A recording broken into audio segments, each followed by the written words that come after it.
Sir next question sir. Allah తన గ్రంథమైన ఖురాన్లో ఈ ఉపవాసాలను ఎందుకు పాటించమంటున్నాడు? అంటే ఇప్పుడు దేవుడు ఏదైనా పని మనకు చెప్పినప్పుడు ఆ, ఆ పని చేయటానికి కారణం ఏమిటి, ఏ కారణం చేత ఆ పని మనకు పురమాయించాడు, కారణం ఉండాలి కదా సార్, అది ఉండాలి కదా, ఉండాలి. తెలియాలి కదా. మ్మ్. నేను ఉపవాసం మీరు ఉండండి అని నేను ఆదేశించాను అని దేవుడు చెప్తాడు. బాగా ఉంది. మనం అడుగుతున్నాం, దేవుడా నువ్వు ఎందుకు మమ్మల్ని ఉపవాసం ఉండమని చెప్తున్నావు అని మనం అడిగితే ఆయన ఇచ్చే సమాధానం చూడండి ఇక్కడ. ఇది కూడా మీకు 2వ అధ్యాయము 185 వాక్యంలోనే వస్తుంది. మ్మ్. వలి తుకబ్బిరుల్లాహ అలా మా హదాకుం వల్ అల్లకుం తష్కురూన్. షుక్రూన్. అంటే తాను అనుగ్రహించిన సన్మార్గ భాగ్యానికి అంటే ఖురాన్ గ్రంథానికి ప్రతిగా ఆయన గొప్పతనాన్ని కీర్తించి మీరు ఆయనకు కృతజ్ఞతలు తెలుపుకోవటానికి ఈ ఉపవాసాన్ని పాటించేటువంటి ఆదేశం దేవుడు ఇస్తున్నాడు. కృతజ్ఞతలు తెలపడానికి. ఏంటి కృతజ్ఞతలు, దేని కృతజ్ఞతలు? ఖురాను వంటి గొప్ప గ్రంథాన్ని మాకు ఇచ్చావు దేవుడా. మ్మ్. ఖురాను గ్రంథం మా జీవితం యొక్క లక్ష్యాన్ని, మన ఇహపరాల సాఫల్యానికి, మా జీవితంలో మార్గదర్శకానికి దోహదమయ్యే సకల విషయాలను బోధించేటువంటి ఒక అద్భుతమైన గ్రంథం మాకు ఇచ్చావు కాబట్టి మేము నిన్ను కీర్తిస్తున్నాం, మేము నీకు కృతజ్ఞతలు తెలియజేస్తున్నాం. ఏ రూపంలో? ఉపవాసం రూపంలో దేవుడికి ఖురాన్ వంటి కానుక లభించినందుకు కృతజ్ఞతలు తెలియజేస్తున్నాం.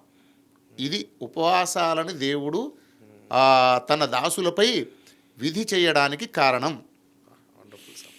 దానిగా ఉపవాసాలు ఎందుకంటే పుణ్యాల కోసం అని, ఆరాధనలు చేయడం కోసం అని అనేది ఉన్నాయి, చేయాలి అవి ఆరాధనలు అయితే. కానీ యాక్చువల్ మూల కారణం మూల కారణం చూడండి, ప్రతి పని కూడా ఏంటంటే మౌలిక ఉద్దేశం ఉంటుందండి. అవును. అంటే మౌలిక లక్ష్యం ఉంటుంది, ఉపలక్ష్యాలు ఉంటాయి. అవును. ఈరోజు చాలామంది ఉపలక్ష్యాలు మాట్లాడుతుంటారని మౌలికమైన లక్ష్యాన్ని ఖురాన్ ఆధారంగా, హదీస్ ఆధారంగా మౌలిక లక్ష్యం ఏంటి అసలు? ఉపలక్ష్యాలు చాలా ఉండొచ్చు, అవును, కానీ మౌలిక లక్ష్యం ఏంటో మనం తెలుసుకోవాలి. ఈ ఖురాన్ వాక్యం ఏదైతే మీరు చదివారో, ఉపవాసం ఎందుకు అంటే కృతజ్ఞత తెలపడానికి అనేది మీరు చెప్పారు కదా. ఒక కామన్ సెన్స్తో ఆలోచించిన ఒకరిని మనం ఆనందపరిచేటప్పుడు, అవునా సార్, ఎక్కువ కృషి చేస్తాం, అవునా? అందులో ఒక నిబద్ధత ఉంటుంది. ఎగ్జాక్ట్ అవునా సార్? సో అల్లా అందుకోసమేనేమో కృతజ్ఞత తెలపడం కొరకు అనేది పెట్టాడు. అంతే. అంటే మీరు అన్నట్టు ఈ భావన ఎవరిలో ఉంటుందో, ఏ భావన? అల్లా మాకు గొప్ప గ్రంథం ఖురాన్ ఇచ్చాడు, ఈ భావన కూడా రావాలి కాబట్టి నేను దైవానికి కృతజ్ఞత తెలియాలి. ఎలా కృతజ్ఞత తెలియాలి? చాలా గొప్పగా కృతజ్ఞత తెలియాలి, గొప్పగా ఆయన కీర్తించాలి, ఎందుకంటే గొప్ప కానుక నాకు ఇచ్చాడు కాబట్టి. ఆ ఫీలింగ్ ఉన్నప్పుడు ఆ ఉపవాసం కూడా ఏంటంటే చాలా పర్ఫెక్ట్గా లోపరహితంగా పాటించడానికి ఒక దాసుడు ప్రయత్నం చేస్తాడు. కరెక్ట్ అని మీరు చెప్పింది.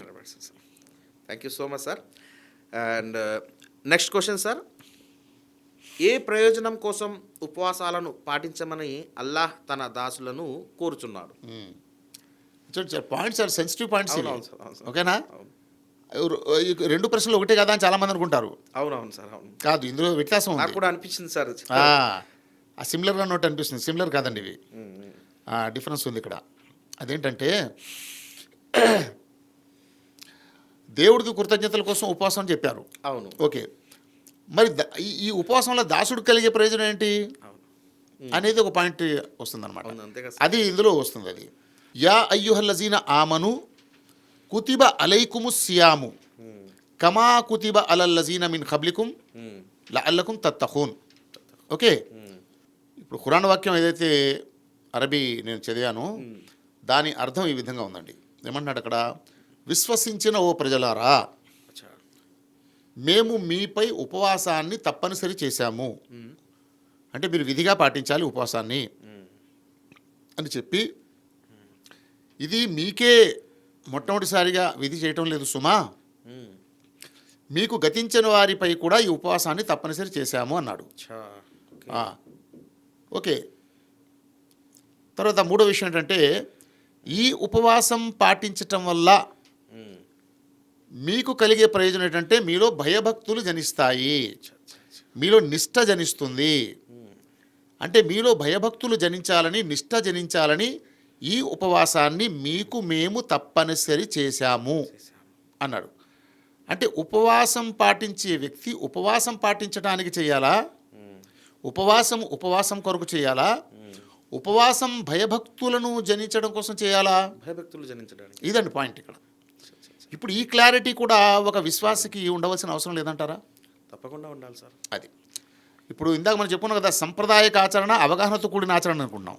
ఏదో ఉపవాసం పాటించాలి, మేము ముస్లిం కదా ఏదో ఉపవాసం పాటించాలనుకున్నారు, పాటించేస్తున్నారు, అది ట్రెడిషనల్ అయిపోయింది. కానీ ఈ ఉపవాసం ఎందుకు పాటించాలి? ఈ ఉపవాసం పాటించడం వల్ల నాలో రావాల్సినటువంటి పరివర్తన ఏంటి, మార్పు ఏంటి, భయభక్తులు అనే అవగాహన ఒక ఉపవాసికి ఉండాలా వద్దంటే ఖచ్చితంగా ఇది ఒక లక్ష్యం అయి ఉంటుంది. ఉపవాసానికి లక్ష్యం ఇది. కరెక్ట్ అండి. ఉమ్. అంటే రంజాను మాసంలో ఉపవాసాలు పాటించే వ్యక్తి నేను ఏ విధంగా ఈ ఉపవాసాల సందర్భంగా చెడు తలంపులకు, చెడు చేష్టలకు పాల్పడే విషయంలో దైవభీతి కలిగి ఉన్నానో, అలాగే రాబోయే రంజాను వరకు అంటే 11 నెలలు కూడా సర్వేశ్వరుడైన అల్లాహ్ పట్ల భయభక్తుల వైఖరి కలిగి ఉండాలి అనే దృఢ సంకల్పం చేసుకోవాలి. ఏమండి, ఈ కారణంగానే ఉపవాసాలు పాటించమని అల్లాహ్ తన దాసులకి ఆజ్ఞాపిస్తున్నాడు. ఇక్కడ ఈ భయభక్తులు అనేది చాలా ఇంపార్టెంట్ పాయింట్ అండి. ఖురాన్లో దీన్ని తఖ్వా అని చెప్పాడు.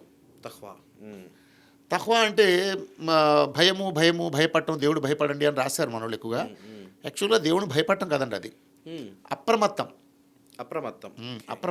అవేర్ అయి ఉండాలి.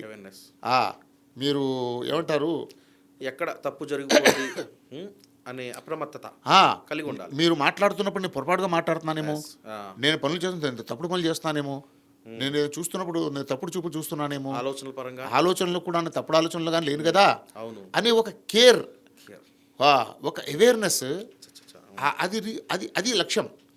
దాన్ని తక్కువ అని చెప్పాడు దేవుడు. ఇది అయితే ఈ కేర్నెస్ ఉపవాసం పాటిస్తున్నటువంటి ఉపవాసిలో ఎప్పుడు ఉంటుంది? ఏదైనా నీళ్లు ఎవరైనా ఇచ్చారు, అమ్మో నేను ఉపవాసంతో అన్న తాకూడదండి అని కేర్గా ఉన్నారు మీరు. అలాగే ఎవరైనా ఆహారం సంబంధించి, అమ్మో లేదండి నేను తినకూడదు ఎందుకంటే నేను ఉపవాసంతో ఉన్నాను. అలాగా ఆహార పానీయాల గురించి మీరు కేర్ తీసుకుంటున్నటువంటి మీరు అలా చెడు చూపులు, చెడు మాటలు, చెడు తలంపుల నుండి కూడా కేర్లో ఉండాలనేటువంటి విషయం అర్థమవుతుంది. ఈ కేర్ ఈ నెలలోనే దాన్ని ఏమంటారు, ఇంది ఫాస్టింగ్ అంటే ఉపవాసంలో ఉన్నప్పుడే కేరింగా లేదు, ఆఫ్ ది ఫాస్టింగ్ కూడా ఉండాలి వద్దా? అదే లక్ష్యం అసలు.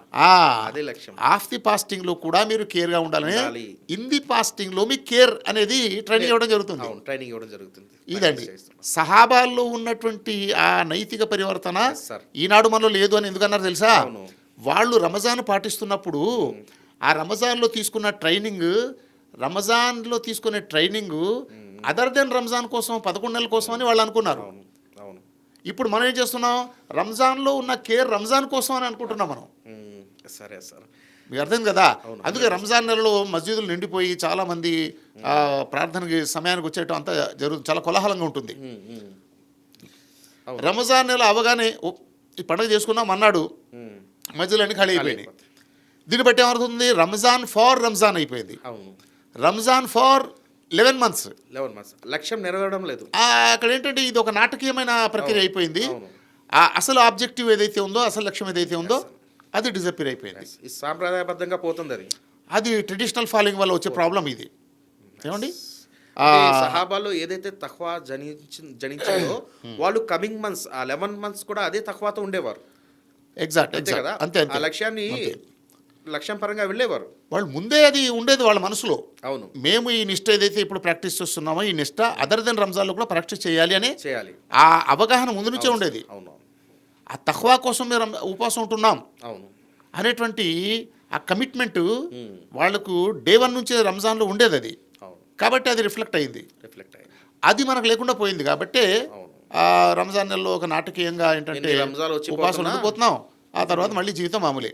ఎన్ని రంజాన్లు వచ్చినా కూడా మన జీవితంలో తఖ్వా అనేది, పరివర్తన అనేది, నిష్ఠ అనేది, అప్రమత్తత అనేది, చెడుల పట్ల, పాపాల పట్ల, మోసాల పట్ల, ఈర్ష్య పట్ల, ద్వేషం పట్ల ఆ అప్రమత్తత మనలో ఉండదు.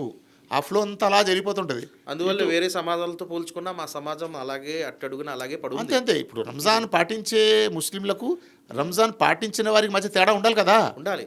మన తేడా ఎందుకు లేదు అంటే రంజాన్ ఫర్ రంజాన్ అయిపోయింది కాబట్టి. ఇది ప్రాబ్లం. ఇది ప్రతి ముస్లిం జాగ్రత్తగా గమనించవలసిన విషయం. చాలా ముఖ్యమైన పాయింట్ సార్ ఇది మీరు ఏదైతే విషయం చెప్పారు. అండ్ మరొక విషయం కూడా మీరు చెప్పారు, ఖురాన్లో ఈ ఉపవాసం అనేది ముస్లింల కొరకే కాదు, ఇది ఆది నుండి వస్తుంది అనేది చెప్పడం జరిగింది. ఇది జరిగింది. దీనికి సంబంధించి ఒక చిన్న సమాచారం అండి, మీరు బాగా జ్ఞాపకం చేశారు. ఖురాన్లో చెప్పిన మాట ఎంత సత్యమైందో చూడండి.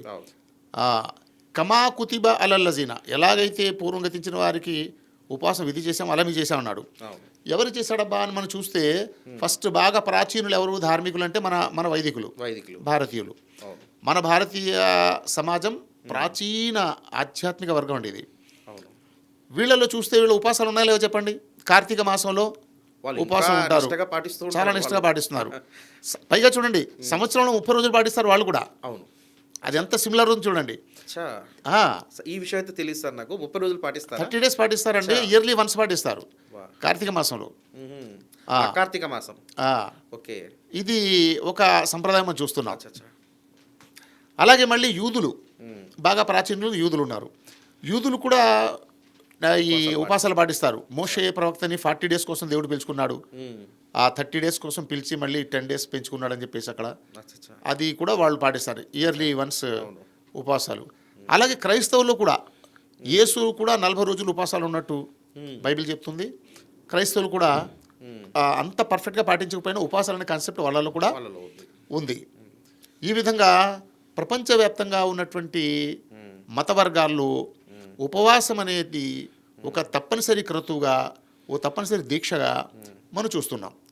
కాబట్టి దీన్ని బట్టి మీకు పూర్వం వారికి కూడా మేము ఇది చేశామని ఖురాన్ ప్రకటన ఎంత సత్యమైందో మీకు అర్థమవుతుంది కదా. ఇది ఒకటి. అంతేకాదు, ఇక్కడ మరొక విషయం ఉందండి. ఇస్లాం మాత్రమే, ఇస్లాంలోనే ఈ సత్యబోధలు ఉన్నాయి అనే ఒక ఫీల్ కూడా చాలామంది ముస్లింలకు ఉంటుంది. అదేం కాదురా బాబు, ఖురాన్లో చెప్తున్నాడు దేవుడు. ఇందులో ఖురాన్లో ఏ విషయాలు అయితే ఉన్నాయో అవన్నీ కూడా ఆల్రెడీ పూర్వం మేము బోధించున్నాము. ఇంకా ఆది ధర్మంలోనే ఉన్నాయంటే, ఇంకా సనాతన ధర్మంలో ఉన్నాయంటే, ఇంకా మిగతా కంటిన్యూ అయింది అది. కాబట్టి ఇక్కడ ఈ సమాచారం దొరకటం వల్ల ఏమవుతుంది, మనకు ఇతర గ్రంథాల పట్ల ఒక రెస్పెక్ట్, వాళ్ళ పట్ల గౌరవం వస్తుంది. ఓహో, ఖురాన్లో ఉన్న సందేశమే వేదాల్లో కూడా ఉందా? ఓకే, ఖురాన్లో ఉన్న సందేశమే భగవద్గీతలో, ఉపనిషత్తుల్లో ఉందా? అలాగే ఖురాన్లో ఉన్న సందేశమే ఓల్డ్ అండ్ న్యూ టెస్ట్మెంట్లో ఉందా? ఓకే, మా దేవుడే కదా వాళ్ళకు కూడా ఇచ్చింది అన్నప్పుడు ఏమవుతుంది, మెంటల్గా ఒక స్పిరిచువల్ బాండ్ అనేది ఆ మత వర్గాల మధ్య ఏర్పడుతుంది అనమాట. వసుదైక కుటుంబంలో కలిసి. ఎగ్జాక్ట్. ఈ భావాలు ఏం చేస్తాయంటే, ఎక్కడికి మూవ్ చేస్తాయంటే మీకు వసుదైక కుటుంబంగా మార్చడానికి ఈ భావాలు మీకు మోటివేట్ చేస్తాయి. మీరు చెప్పే ఇప్పుడు వరకు అబ్జర్వ్ చేస్తున్న ఒక విషయం, కామన్ విషయం, ఖురాన్ నిజంగా అందరి కోసం అనే ఏదైతే ఉందో ఐక్యత, ఈ వసుదైక కుటుంబంలో మనందరం కలిసిమెలిసి ఉండాలని ఏదైతే లక్ష్యం ఉందో, దానికోసం మీరు చెప్తున్న ప్రతి వాక్యంలో ఏదో ఒక విషయం హైలైట్ అవుతూనే ఉంది. అంటే అల్లా తాలా ఓన్లీ ఒక ముస్లిం సమాజానికి, ప్రవక్త సమయంలో ముస్లిం సమాజానికి కాకుండా ఇతరుల అయితే ఆది నుండి ధర్మం ఏదైతే ఉందో సనాతన ధర్మం, దాన్ని కూడా లింకప్ చేసుకుంటూ విషయాలని చెప్పుకుంటూ వస్తున్నారు. ఖురాన్ మొత్తం అవును, మీరు ఎక్కడ చదివినా కూడా అవును ఆ కోణం మీరు చూస్తారు. మీరు అబ్జర్వ్ చేస్తే చాలా నిజంగా అంటే, ఎందుకంటే ఇది ఖురాన్ అనేది ఒక కమ్యూనల్ బుక్ కాదండి, ఇది అర్థం కదండి. చూడండి, అక్కడే చెప్పేశాడు ఏదది, షహరు రమజాన్ అల్లజీ ఉన్జిల ఫీల్ ఖురాన్ హుదల్లిన్ నాస్. నాస్ అంటే సర్వమానవులకు మార్గదర్శనం. హుదల్లిల్ ముస్లిమీన్ అని చెప్పలేదు అక్కడ, లేదు. కాబట్టి ఇది మానవులందరికి సంబంధించిన గ్రంథం అని ఎప్పుడైతే ఖురాన్లో దేవుడు చెప్పాడో, అప్పుడు అందులో మాట్లాడే మాట ప్రతిదీ కూడా మానవులందరికీ వర్తించేది వస్తుందా లేదా? వస్తుంది, 100%. అది ఈ విధంగా గ్లోబల్ ఓరియంటేషన్లోనే ఆ మెసేజ్ అలా పాస్ అవుతూ ఉంటుంది. ఒకవేళ హుదల్లిల్ ముస్లిమీన్ అని చెప్పాడు అనుకోండి, ఇది ముస్లింలకే మార్గదర్శకం అన్నప్పుడు అది అప్పుడు కమ్యూనల్గా ఉంటుంది. ఒక పర్టికులర్ కమ్యూనిటీ గురించే విషయాలు ఉంటాయి తప్ప గ్లోబల్గా మానవులందరికీ వర్తించే విషయాలు ఇందులో రావు. అది కానీ ఖురాను కుదల్లి నాస్ కాబట్టి సర్వమానవులకు మార్గదర్శనం కాబట్టి సార్వజనీనంగా సార్వజనీనమైన విషయాలు వస్తూ ఉంటాయి ఇందులో. Sir next question sir, Eid అంటే సంబరం, అల్లాహ్ ఏ కారణం చేత ఈ సంబరం చేసుకోమంటున్నాడు అనేది 7వ ప్రశ్న సార్. ఈద్ అనే పదం కూడా అరబీ పదం అండి. ఈద్ అంటే పండుగ, సంబరము. ఓకే, ఈ పండుగ చేసుకోమన్నాడు. ఎందుకు చేసుకోవాలి పండుగ?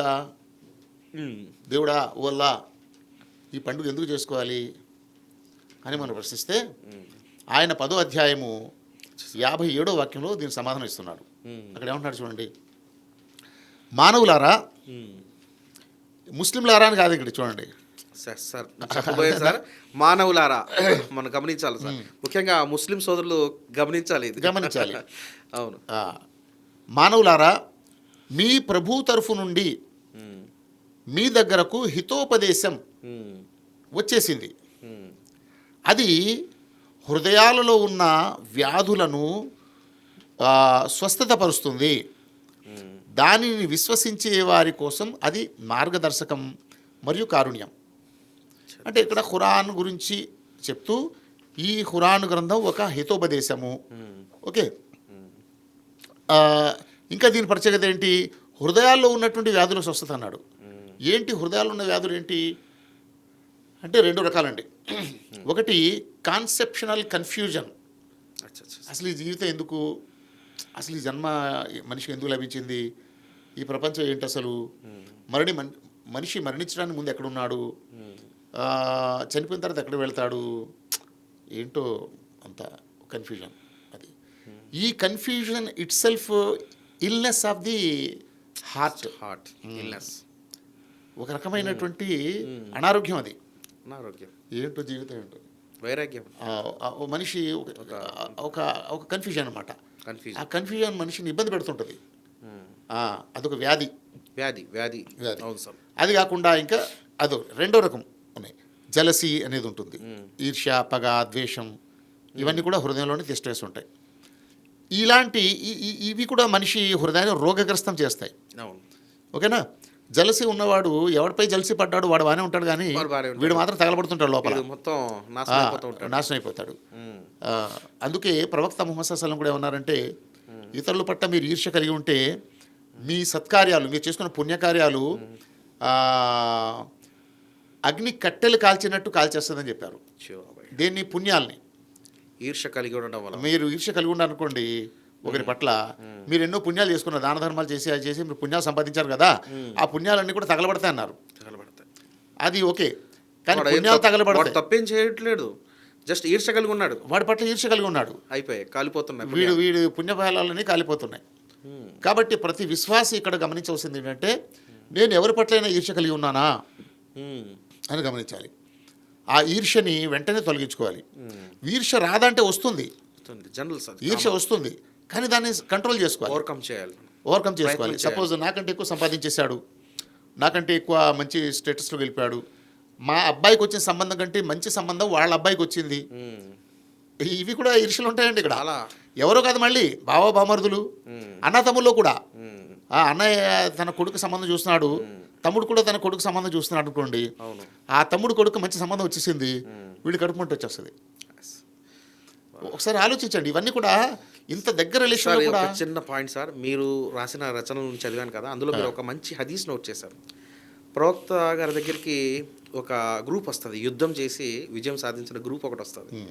వస్తే ప్రవక్త గారు అంటారు, మీరు చేసి వచ్చిన యుద్ధం ఏదైతే ఉందో చాలా చిన్న యుద్ధం, అది మీరు ఇక ముందు చాలా పెద్ద యుద్ధాన్ని మీరు జయించవలసి ఉంది అని చెప్పేసి, ఆలోచనలు ఏదైతే ప్రతికూల ఆలోచనల్ని జయించడమే ఒక పెద్ద యుద్ధంగా ప్రవక్త ముహమ్మద్ సల్లల్లాహు అలైహి వసల్లం చెప్తారు. ఒకసారి అది మా శ్రోతలకి.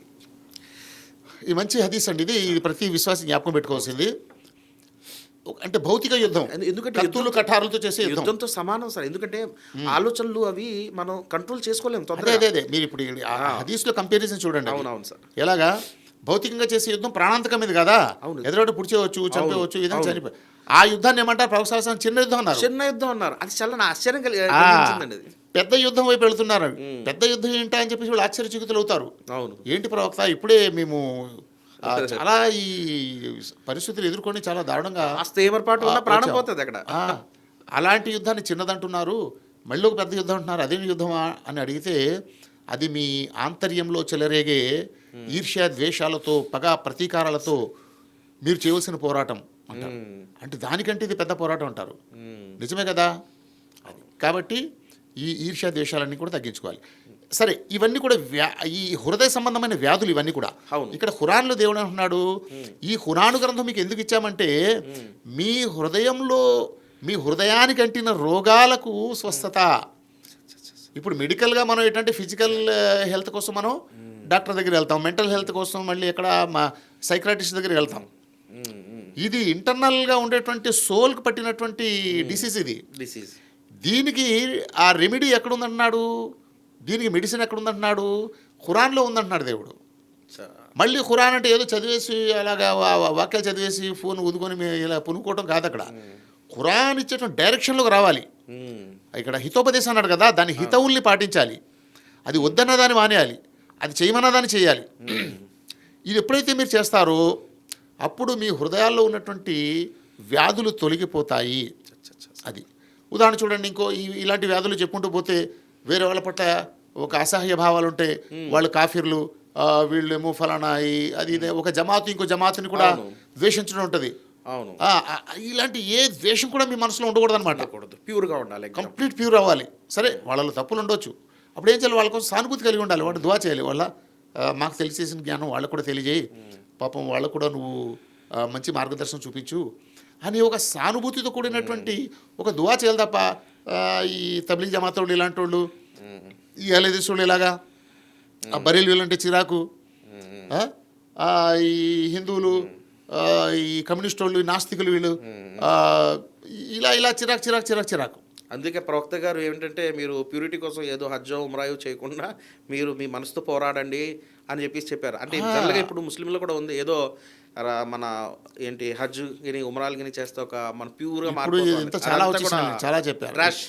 ఇప్పుడు ఈ రోజుల్లో ఏంటంటే చాలా విషయాలు ప్రవక్త చెప్పిన మోతాదుకు మించి, ఖురాన్ చెప్పిన మోతాదు మించి చేసేటువంటి పనులు చాలా ఉన్నాయి. సరే, అవన్నీ కూడా మనం ఒకసారి మాట్లాడుకోవచ్చు సార్. కానీ ఇక్కడ మనం అసలు టాపిక్ ఏంటంటే హృదయ వ్యాధులకు స్వస్థత అనేది నడుస్తుంది. ఈ హృదయ వ్యాధులకు స్వస్థత అనే విషయాన్ని మనం ఇక్కడ చూసినప్పుడు తఖ్వా ధరించడం, ఎప్పుడైతే ఈ చెడులన్నీ పోతాయో, దైవభక్తి పరాయణత మీరు అన్నట్టు తఖ్వా వచ్చేసిందో అప్పుడు ఫ్రీ అయిపోతాడు, ఇక మానసికంగా ప్రశాంత అవుతాడు. ఒకటి. తర్వాత ఈ జన్మ ఎందుకు, మరి నేను ఇంతకుముందు ఎక్కడ ఉండేవాడిని, ఇక్కడ ఎందుకు వచ్చాను, రేపు ఎక్కడ వెళ్ళాలి అనే కన్ఫ్యూజన్ చూసారా, దానికి కూడా క్లియర్ మెసేజ్ ఖురాన్ ఇస్తుంది. ఏంటది, నువ్వు అసలు ఏమీ లేదు, నువ్వు ఏమీ లేవు అసలు, నిన్ను దేవుడు పుట్టించాడు, నీకు ఉనికినిచ్చాడు. ఆ తర్వాత ఒక ఆత్మరూపంలో ఉండేవాడు. ఆ తర్వాత తల్లి గర్భంలో భార్యాభర్తల కలయికతో తల్లి గర్భంలో ప్రవేశించావు. అప్పుడు ఆత్మని మేము పంపాము. భౌతికంగా శరీరం తల్లి గర్భంలో తయారైతే ఆకాశం నుండి ఆత్మ అయినటువంటి నిన్ను నేను శరీరంలో పంపించాను. ఎందుకు పంపించానంటే నువ్వు శాశ్వతమైన జీవితాన్ని సాధించాలి, స్వర్గాన్ని సాధించాలి. దానికోసం ఇక్కడ నీకు పరీక్ష పెట్టాను.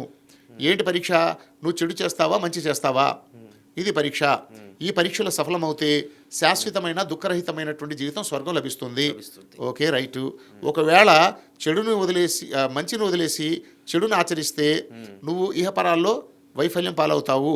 ఇక మరణాంతరం నీకు లభించేది ఏంటంటే శాశ్వతమైన నరకం ఉంది, జాగ్రత్త. This is the program. ఓహో, ఈ జీవితం నాకు అందుకు లభించిందా? ఓకే, నిజమే కదా. ఇక్కడ చాలామంది పుణ్యాత్ములు చనిపోతున్నారు, పాపం వాళ్ళకి న్యాయం జరగడం లేదు. అలాంటి వాళ్ళకి సన్మానం జరగాలి కదా, జరగాలి. కానీ మనం పుట్టించగలమా, మనం సన్మానం చేయగలమా? చేయలేము. నిజానికి వాళ్ళకి మళ్ళీ మన అంతరాత్మ చెప్తుంది చూడండి, ఇక్కడ నిజానికి వాళ్ళు లేపి వాళ్ళకి మంచి వాళ్ళు చేసినట్టు సత్కర్మలకు ఫలితం ఇవ్వాలి. అంతరాత్మ చెప్తున్నా లేదా? చెప్తుంది. అది ఉందరా అంటున్నాడు దేవుడు, ఇక్కడ కన్ఫర్మ్ చేశాడు, ఉందని చెప్పాడు. మనిషి యొక్క డిమాండ్ దాన్ని ఖురాన్ చేసింది, కన్ఫర్మ్ చేసింది. మీకు సస్పెక్ట్లో ఉన్నారు, ఉందా లేదా, ఉండాలి కదా అని మీరు అనుకుంటున్నారు, ఉంది అని ఖురాన్ కన్ఫర్మ్ చేసింది దాన్ని. ఓహో, ఉంది. ఒక విషయం నాకు క్లియర్ అర్థమైపోయింది. రెండో విషయం, చాలామంది దుర్మార్గాలు చేస్తున్నారు, నేరాలు చేస్తున్నారు, ఘోరాలు చేస్తున్నారు. వాళ్ళు మాత్రం సుఖంగా జీవితాలు గడుపుతున్నారు.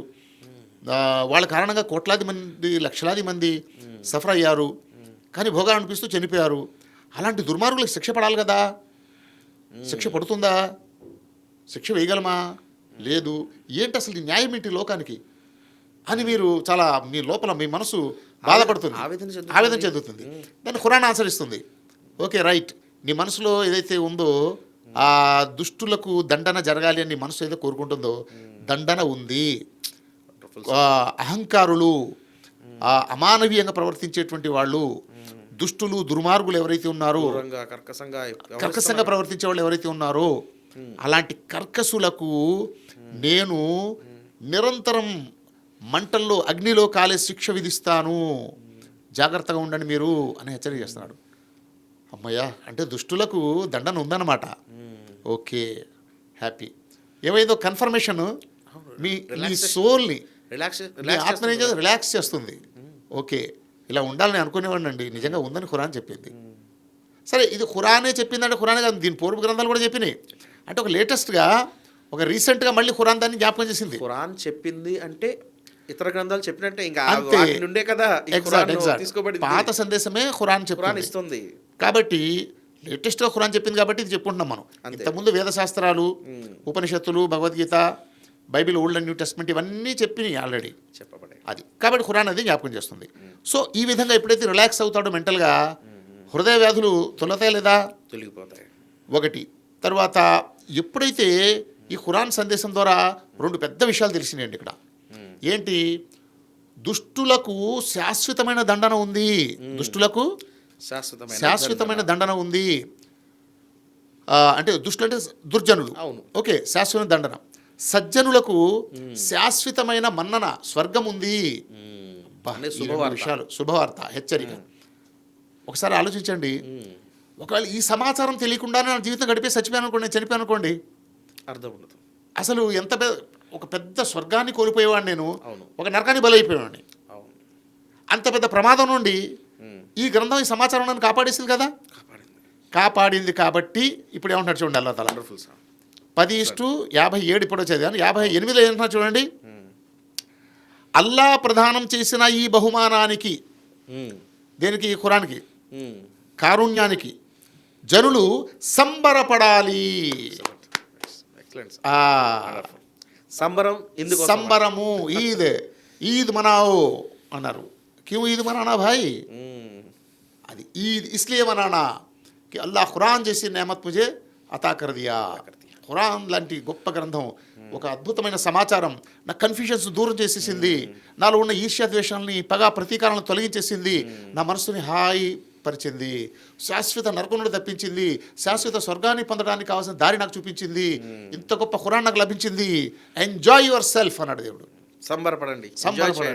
అది 30 రోజుల పాటు ఆకలి దప్పుగా ఉన్నాం, తినండి, తినడం కోసం అని అనుకుంటాం, కానీ ఎంత మంచి సందేశం, ఎందుకు సంబరపడాలనే ఈ నిజంగా సందేశం ఏదైతే ఉందో వండర్ఫుల్ సార్.